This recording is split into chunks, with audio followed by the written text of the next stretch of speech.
요즘 경기도에 나오는 대부 농지가 금액이 어느 정도인지 아세요? 작년 가을에 용인에 1000제곱미터가 조금 넘는 대부 농지가 나왔는데 감정가가 29만 9천 원이었어요. 얼마 정도의 낙찰이 됐을 것 같아요? 이 물건 개찰 결과를 보면 총 29명이 입찰해서 1등이 165만 원이었어요. 2등도 150만 원이 넘었고요. 또 다른 사례도 한번 볼까요? 이번에는 서울인데요. 이 농지도 용인 농지와 비슷한 시기에 대부가 나왔어요. 600평 정도 되는 땅이었고요. 감정가가 53만 원 정도 했어요. 이 농지는 얼마에 낙찰이 됐을까요? 개찰 결과를 보면 총 17명이 입찰해서 420만 원에 낙찰됐어요. 아시다시피 대부는 5년을 빌리는 거예요. 그러면 용인 농지는 5년이면 800만 원이 드는 거고요.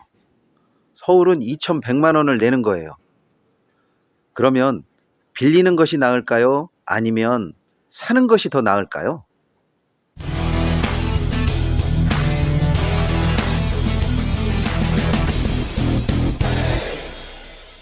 만약에 대부 농지로 나오면 얼마면 빌리실 거예요? 300평 기준이요? 이게 지금 300평이 좀 넘어요. 아무리 못해도 100만 원 이상은 할 거예요. 근데 이게 여기에서 소유의 개념으로 살짝 바꿔보면 금액이 많이 떨어져야 될 것 같아요.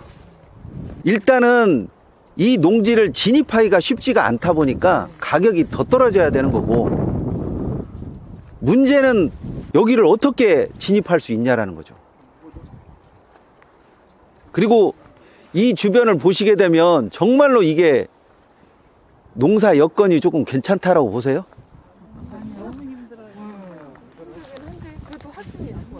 할 수는 있겠지만 이게 여건상 기계가 없기 때문에 되게 힘들 거예요.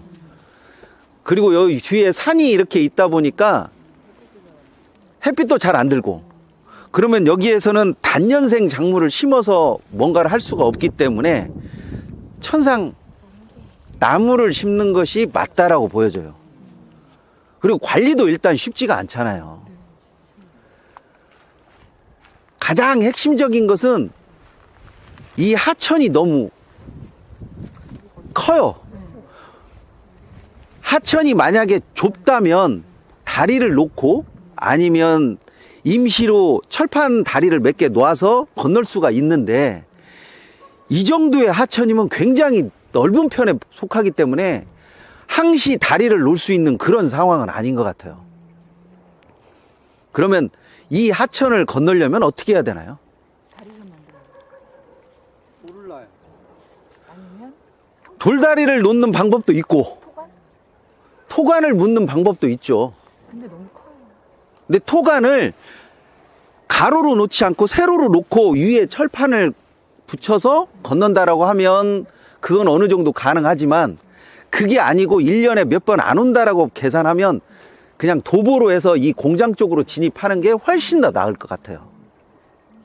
그런데 내가 농업 경영체를 등록하고 영농 경력을 맞춘다라고 생각하면 대부 농지 빌리는 것보다는 이게 낫다 생각하시는 분도 있고, 아니면 농지를 빌리는 것이 훨씬 더 부담이 적다 생각하시는 분들은 이것을 차라리 빌려서 쓰려고 생각도 하겠죠. 장비까지는 모르겠고 그냥 예초기 하나 메고 네. 과실수 좀 관리하고 네. 풀 관리한다라고 하면 충분히 경영체 등록까지는 할 수가 있어요. 그러면 1년에 얼마? 그래도 용인이니까 한 150은 넘게 나올 것 같은데. 150은 현재 기준으로 보면 맞지 않아요. 용인이라고 하다 보면 접근성이 좋아서 여기는 200만 원이 넘을 것 같아요. 빌린다라고 하면. 근데 나는 200만 원 주고 빌리는 게 낫다, 아니면 1억 아래로 사는 게 낫다. 산다.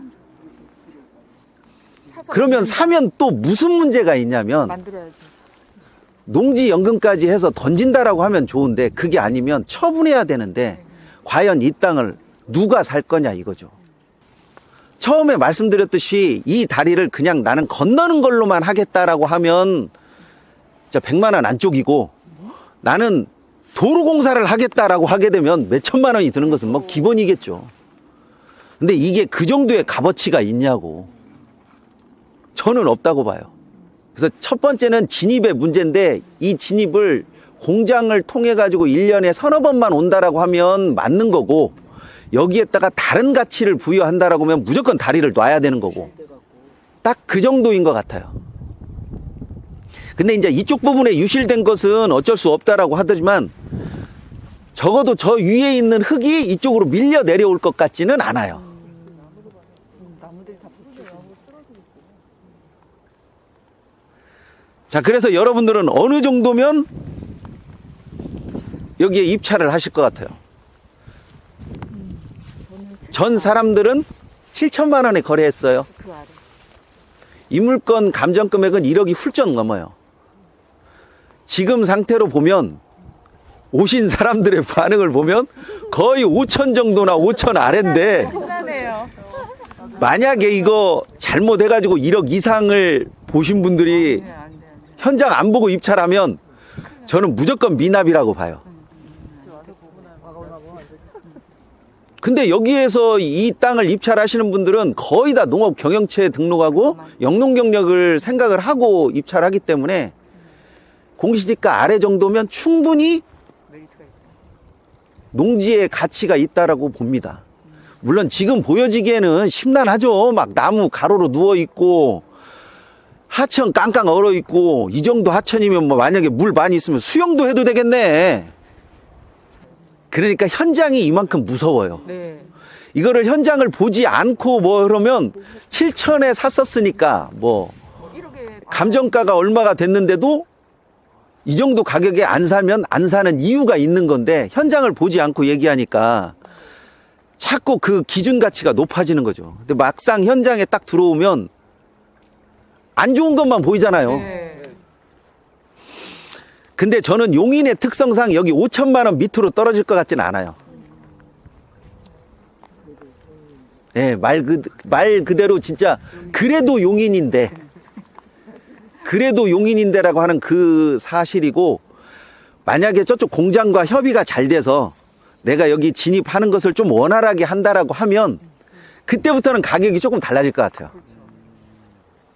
우리가 단순하게 그냥 여기에서만 이걸 하는 쪽, 이 다리를 논리 많이 하는 것이 아니라 저 공장에 양해를 구해서 내가 진입하는 걸 좀 원활하게 한다라고 하고, 조금 소형 포크레인 같은 거 하나 진입할 수 있다라고 하면 그때부터는 이 땅의 가치가 좀 많이 달라질 것 같아요.